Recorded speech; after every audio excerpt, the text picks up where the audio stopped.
Good afternoon. Welcome to the Bowls SA Super League show. Well, coming up round 4, I'm your host TJ Saunders, together joined by Bowls SA representative Matthew Northcott and Hyson Comets Grace Maloney. Grace, Matt, how are we? Very well, TJ. How are you? Going really, really well. Well, today's show we're going to review rounds 2 and 3, the big double header that happened out at Salisbury on Sunday. Trying conditions, but the players, well, they went through it pretty well. We'll have a look, preview, have a look at the ladder, the upcoming round 4 selections, and then we're going to put Grace in the spotlight. She looks ready. She was keen, absolutely keen. She's come dressed in her best Ugg boots for comfort. So look, if you've got any questions whilst the show's underway, we'll have a look through those questions and try and get the best answer for you. Absolutely. So let's move on. So full day on Sunday, I said trying conditions. They predicted rain. And rain came, didn't let us down. Yeah, it came late, about 4 o'clock, but the wind was there right from the outset, wasn't it, mate? Bit of a chill in the air as anyone listened to the commentary, and it switched around actually from frontal onto over our shoulder, and I don't know what was worse, but definitely trying conditions for all the players.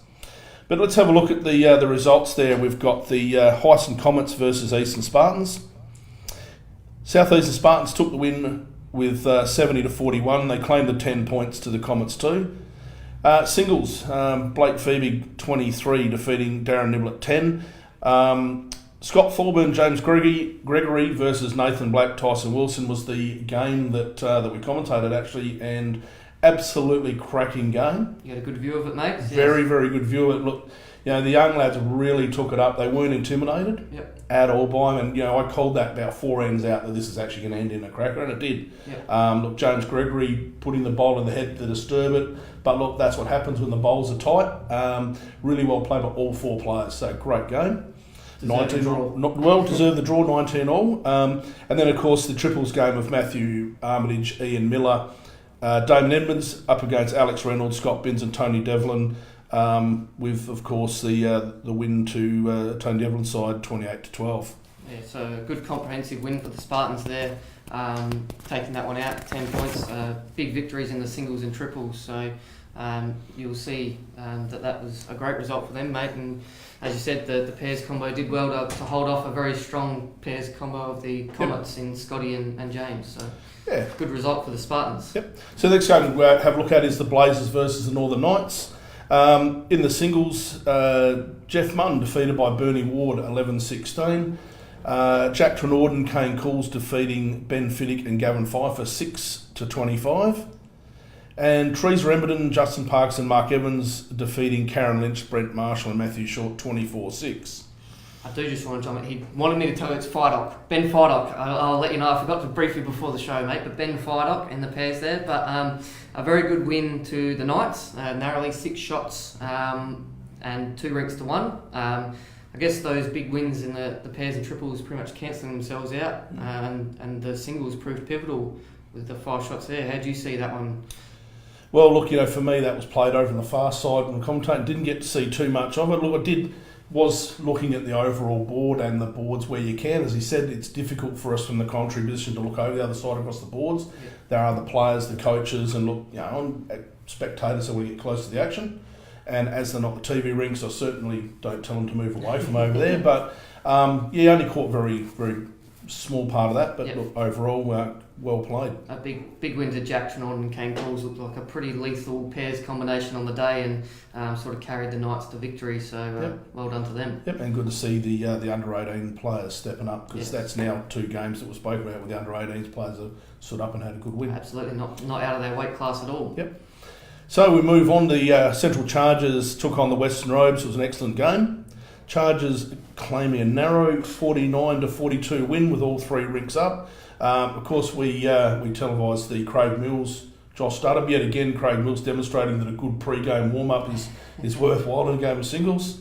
Him winning 15-12 with the pairs partnership of Steve Dennis and Wayne Rudiger defeating Marty Maloney, close to home, and Ash Close 15-13, so a very close game there. And of course the triples, Renata Callista, Ben Bowman, Mark Haynes defeating Jackie Field, Corey Waldash and Sam Dietrich, yet again close, 19-17.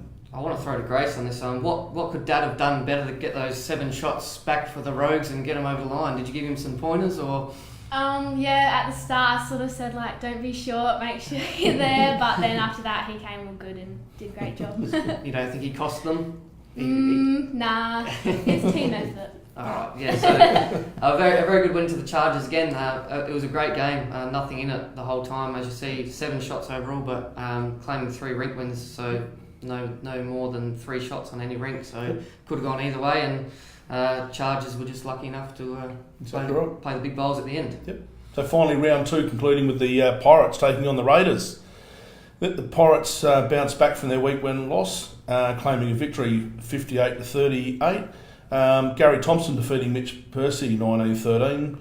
Bailey Rafferty and Josh Thompson defeating Jackson Saunders and Tony Lucas 30-6. And Lucy Tiller, Matthew Freeburn and Andrew Hill defeated by Michael Lodge, Chris Flavel and Carl Shapel 9-19. And of course, to Josh Thompson's watching, that was Lucy Tiller in your film, and this is Grace Malone. So from last week's show, some confusion. I know the lad had only got back from New Zealand, so we'll give him a minute. Bit jet lagged. We'll give him a pass on that one. Let's get straight into round 3. The first game was the Blazers taking on the Comets. So the Comets getting a 56-45 win. Jeff Munn defeating Ash Halls 18-14. I actually watched that game. Interesting game, but Jeff Munn had to rip out Ash Hall's shot bowl. Collected Kitty on the way through, and he was running down before that happened, punching the air until the Kitty got clipped and was starting to head out of bounds. But it did stop short and obviously getting across the line with a win. Steph Clark, Gavin Pfeiffer defeating Grace Maloney, Cass Harvey 18-13. What happened, Gracie? It's just, I don't know, not a very good start for me, I guess. First ball was in the ditch, so... A few nerves making your SA Super League debut, perhaps? Yes, or? very much so. I'm sure you settled into the game well, and it would have been a good contest with Steph and Gavin. Yeah, it was great. Definitely seeing Steph again was good. And of course, the Tribbles, Harry Burgess, Justin Parks and Mark Evans, defeated by Jackie Gardner, Josh Choppin and Scott Tholman, 9-29. Yeah, so that 1 rink win carried your side to the overall victory, Grace. So yep. the Tribbles combination looked pretty lethal out there. Yes. Good for the team to get the overall win for the Comets. It sure was, definitely. Moving on to the next game, we see the Northern Knights taking on the South Eastern Spartans. Northern Knights making it 2 from 2 on Sunday with a 60-48 win. So Darren Warner defeating Daryl Stock 24-11. Yvonne Kelly, Todd Brand defeated by Jody Kotz and Jake Pryor 18-25. And Cooper Hocking, Matthew Short and Luke Pittersma defeating Daniel Greedslade, Vicky Arbin and Ken Holtham 18-12.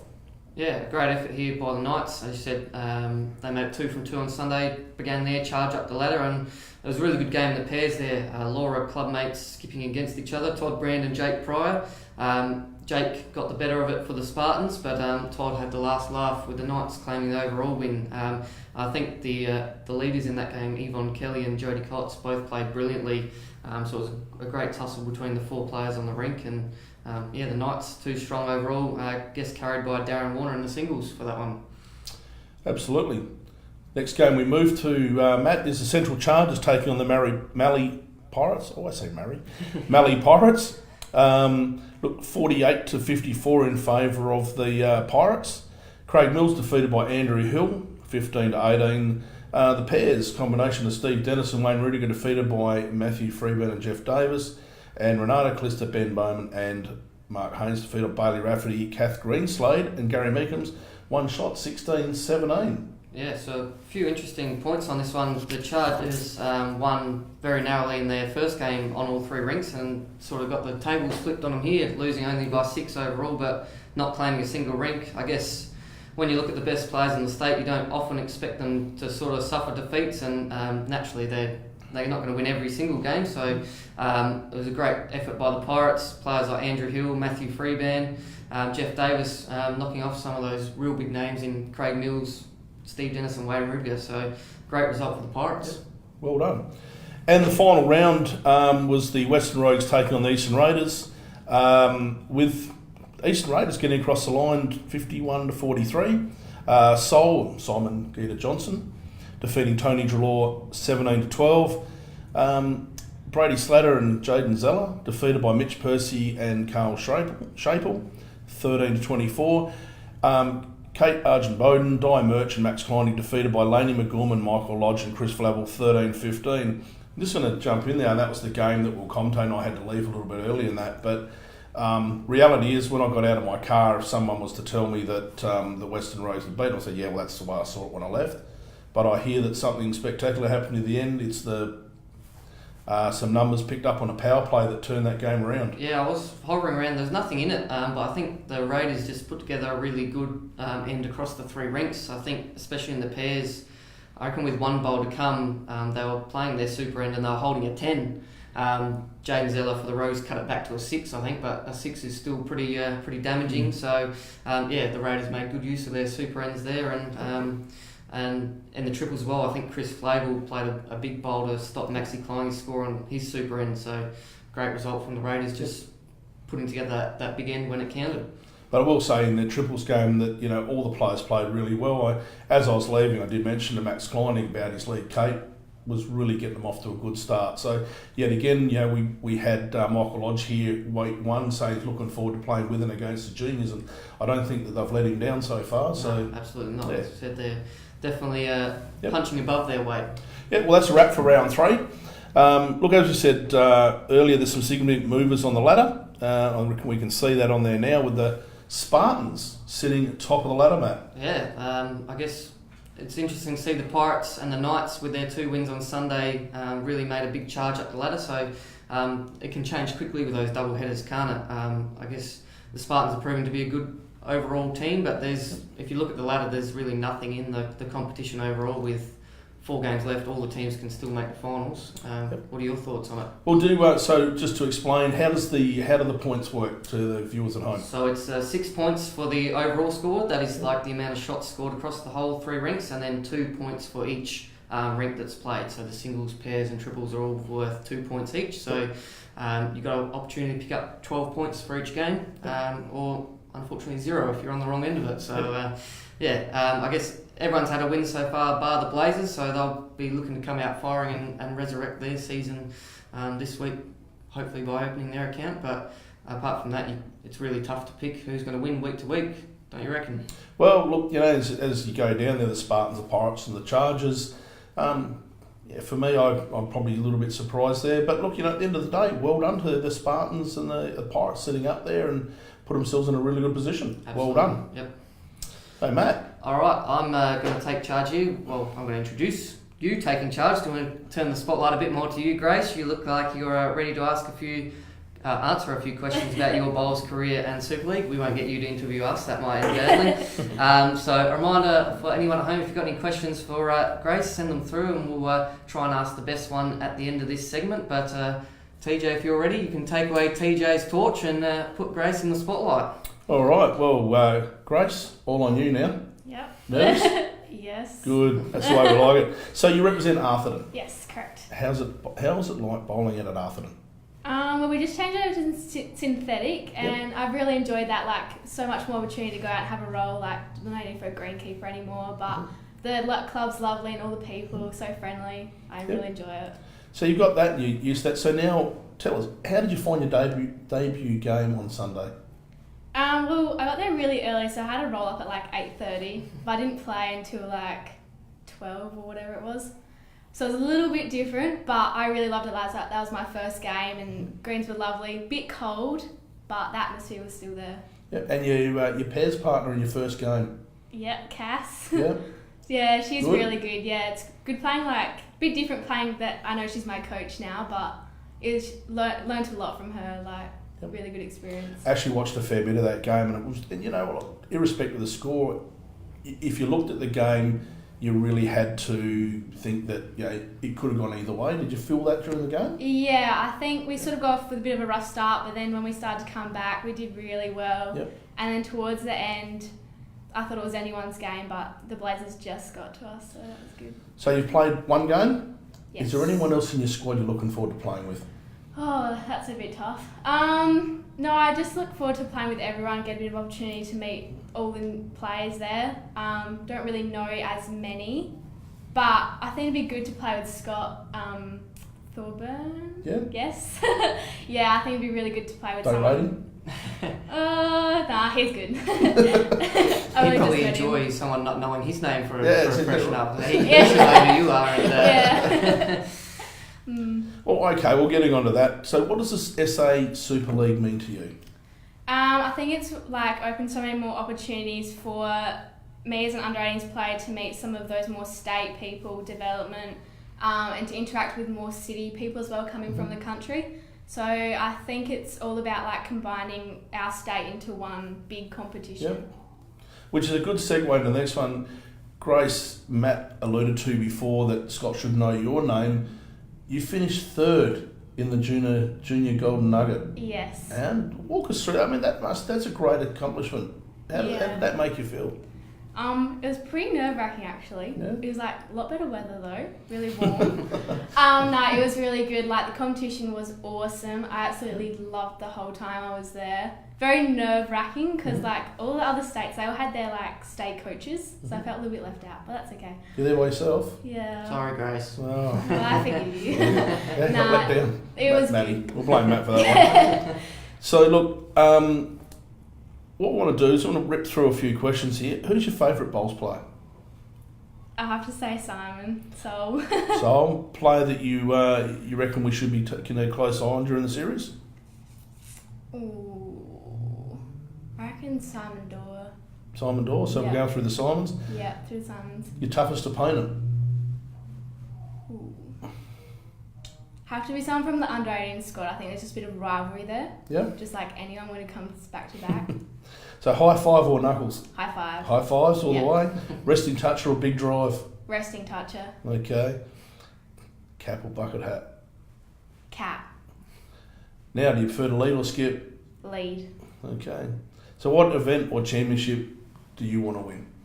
I'd like to have another crack at the my back home, at Arthur, with another club singles would be nice. Yep.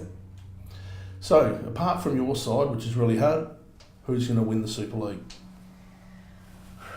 Central Chargers is pretty packed, I reckon. Got Pretty some packed. some good players in there, Yep. but it could be anyone's game looking at the leaderboard now. Yep. So, yeah, I think it should be really close. All right. Well, Grace, thank you very much. My pleasure. You survived, Grace, but you've I got know. one more from the viewers at home, and I think no. you might be able to guess who this is going to come through from. But we want to ask you, we hear you owe Simon Gita Johnson a meal from the Junior Golden Nugget. Can you explain that? Do you owe Simon a meal? I think that might have been sent through by Simon himself. What's the Yes. story behind that? Well, I said that now I came third, got a little bit of cash. I said I might take him out for dinner one day. I see. So just get him a Happy Meal or something. That counts as a meal, doesn't it? Yes, one of the cheaper options we have there. And another question, what was one of your highlights while competing at your first Junior Golden Nugget? Asked by James Bodner, who was up there supporting Sheridan, I believe? Or? Yes, Sheridan. I think just meeting all the other like under-18 state players that have come from around Australia, that was really good to like meet some new faces. Excellent, good work. Now you're officially off the hook. No more questions for you, so well done, and thank you to those people at home. Just before you go, there was one more question. Viewer at home wants to know what is with your hair. It changes every week. Me? Yours. I can't help my luscious locks. They just grow at their own free will, and I better enjoy it while I've got it. Isn't that what everyone tells you? I don't know. Anyway, that came out of the blue. Oh, sorry. Don't be I'll sorry. make sure I run the Just comb be through it next consistent. week. All right, Matt, thanks very much. Look, finally it's time to look at the team selections for round 4. We'll get through these. So, mate. Before we do, I just want to make a quick announcement on before we do that, TJ, about round 4 this week of the SA Super League. So obviously we're aware that there's some pretty strong causes going around, and some of our farmers around Australia are going through a very tough time at the moment. Palmer for a Farmer has come up, which obviously seems like a great cause, and others have been developed. So we at Bowls SA and the SA Super League also want to do what we can. So this week, round 4 of the SA Super League on Friday night, we're going to call that the Place a Mat Out for a Farmer Night. So what we're encouraging people to do is to donate some funds. So everyone that donates funds at the Salisbury Bowling Club on Friday night will go 100% to our farmers through to support them. But if you can't attend Friday night, you can get involved other ways. Consider placing a mat down and playing a social game of bowls where everyone chucks in $5-10, and then instead of the winner taking the profits and going to the bar, they can donate that to our farmers who are in great need of it at the moment. So as I said, this Friday night, we're encouraging donations to be taken at the Salisbury Bowling Club for our farmers. If you can't be there, consider what you can do elsewhere, playing social games, and Bowls SA is going to set up a specific account that you can donate to. So, yeah. Of course, a great cause, a cause I wish we didn't have to have, but look, get behind it. Thanks very much, Matt. So let's get straight into it for round 4. We've got the Northern Knights up against the Mallee Pirates. So as you can see on the screen, this is going to be an absolute cracking singles game. Darren Warner versus Simon Dorr. Jack Trenord and Kane Cools, the combination back again, up against Jeff Davis and Josh Thompson. Triples, Brent Marshall, Luke Pittersma, Todd Brand versus David Carter, Adam Forbes and Gary Thompson. How do we look? Oh, this looks very difficult to pick, as both teams had 2 wins on Sunday, so they're arguably the 2 most informed teams in the competition. It's very hard to separate. I think I'm going to go for the Knights just because that pairs combination, as you said, being in there again after their big victory on Sunday, I think it's hard to go past the Knights, and even with Simon Dorr being back for the Pirates. How do you see it, TJ? Look, controversy, I'm going to go the other way on this. I think the singles could swing either way. Both pairs had big wins on the weekend. Yep. Both combinations had big wins. It's going to come down to the triples. Look, nothing against the Knights, but I reckon the Pirates will probably get it across the line. Be a very close game. Absolutely. All right, the next game we're going to look at, Heisen Comets versus Western Rogues. Got the Ash Halls going back out up against Seoul, so 2 great singles players coming up against one another there. We've got Ben Salty Harris and James Gregory up against Ash Close and Josh Studham. So, and yet again, 2 pairs combinations that have played together. Jackie Gardner, Josh Choppin, Scott Tholburn up against Sam Dietrich, Jaden Zeller and Max Kleinig. We best get Grace involved in this one. Your team, Grace, you're not playing this week, and also your dad's team, the Rogues, so we could have had a great matchup there if the coaches played ball, but you'll both be cheering from the sidelines. So who do you think's going to get up? You back in your Comets? Yeah, I've got 2 members? with this one, yeah, definitely. It looks, again, it could go either way. As you said, some very strong combinations in there. Well, I think the Rogues might just be a bit hungrier after losing 2 on Sunday. They really need to have a win to keep themselves in touch. So I'm going to go for the Rogues personally. Sorry, Grace, but it'll be again a very tight affair. This one, TJ. Well, let's keep the controversy going, mate. I'm going to go for the Comets. I am. Who are you going for? Comets. I'm surprised Matt didn't go for the Comets with Cass. I'm sorry. She really built that down. With you and Cass not in this week, Grace, I just thought that might swing it in the Rogues' favour, but we'll see how it goes. Great save. The next game's the Blazers up against the Eastern Raiders. We've got Jeff Munn versus Tony Treloar. Ash Wiley, Mark Evans up against Tony Lucas and Mitch Percy. Karen Gatto, Gavin Pfeiffer, Justin Parkinson against Laney McGorman, Michael Lodge and Chris Flavel.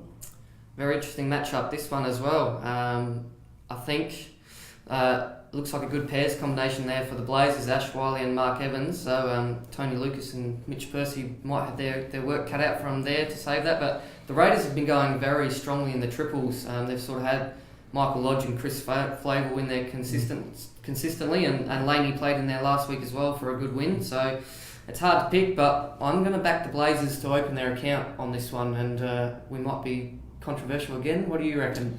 Yeah, look, take the heart out and go with the brain, but I honestly think the Eastern Raiders will get across here. Interesting little point here, I'll tell you now. Jeff Munn's obviously playing the majority of their singles games. Yep. I did actually speak to the coach on the weekend. Said, "Do you realise Jeff Munn would be probably the singles player through all the games that wasn't a marquee player going in?" Yeah. And he's playing the marquee singles found a gem in him in a good draft pick. I think he went late in the draft. He as went well. very, very late in the draft. I think he was nearly at the end, if not the end. So he's proved a great find for the Blazers and doing a good job. He's won 2 and only lost 1 narrowly, I think. So Yeah, he put up with a fair bit of heckling from the sidelines on his game sitting on the weekend, probably spearheaded by Ben Harris and myself. Money's doing a great job, and yeah, he'll be one that contributes to the Blazers getting up overall here. For mine. Absolutely. So the next game we're going to look at is the South Eastern Spartans versus the Central Chargers. Blake Feebig versus Craig Mills. Nathan Black, Tyson Wilson against Ewan Graham and Steve Dennis. Jody Cotts, Ken Holtham, Tony Devlin versus Patria McGrath, Adrian Green and Mark Haynes. So a bit of variety for the Chargers this week after they went for the same team for both games last week. Ewan Graham and Patria McGrath making their debut for the Chargers, so they're slowly introducing the rest of their squad. Craig Mills again holding that singles mantle. I think Blake Feebig's done it every week for the Spartans as well, so they'll be both very experienced in what they need to do. Nathan Black and Tyson Wilson are in there again as a combination.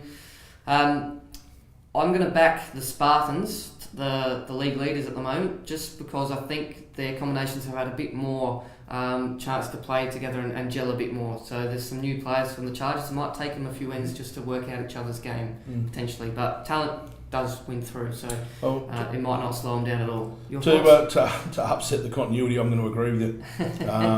I'm going to have to pick against Mill. He loves it when I pick against him. He'll fire up. He fires him up. But having watched Nathan Black and Tyson Wilson in the pairs, they are not intimidated by the strength. I don't really care who you put up against them. They were up against Scott Folburn, James Gregory, and they didn't falter. Yeah. They actually held account for themselves, and really should be proud of themselves. Look, the triples combination in there with Tony Devlin, Ken Holtham, they play together, they know each other's game. Yeah. I know that in there, and Adrian Green in the first triples game that we tell us played fantastic. Yeah. And look, no offence to Mark, but probably didn't have his A-grade game. He plays always well, gives you a good honest game. But I think that, the Spartans are probably picking with the line there. We'll see how it unfolds. All right, so that's about it for another week. Look, a reminder to get out to their 6 p.m. start. So 6 and 8 p.m. are the two games. Yet again, there is lots of cold drinks, food, sausages and hamburgers, all there for you. What we've got here, wear your best farmer's outfit. I would suggest that it better be warm. Yeah, to support the appeal, as we said, put a mat out for a farm around. If you've got a good country get-up or a farmer's get-up, we might have some giveaways for the best dressed on the night, as you said, still providing we want you to be warm. And yes, please be warm. So look, the 6 p.m. game, we're going to have a look at the pairs, Jack Trenord and Kane Cools playing against Jeff Davis and Josh Thompson. And at 8 p.m, Southern Blazers versus the Raiders. The triples combination of Karen Gatto, Gavin Pfeiffer and Justin Parkinson, and Laney McGorman, Michael Lodge, Chris Flavel.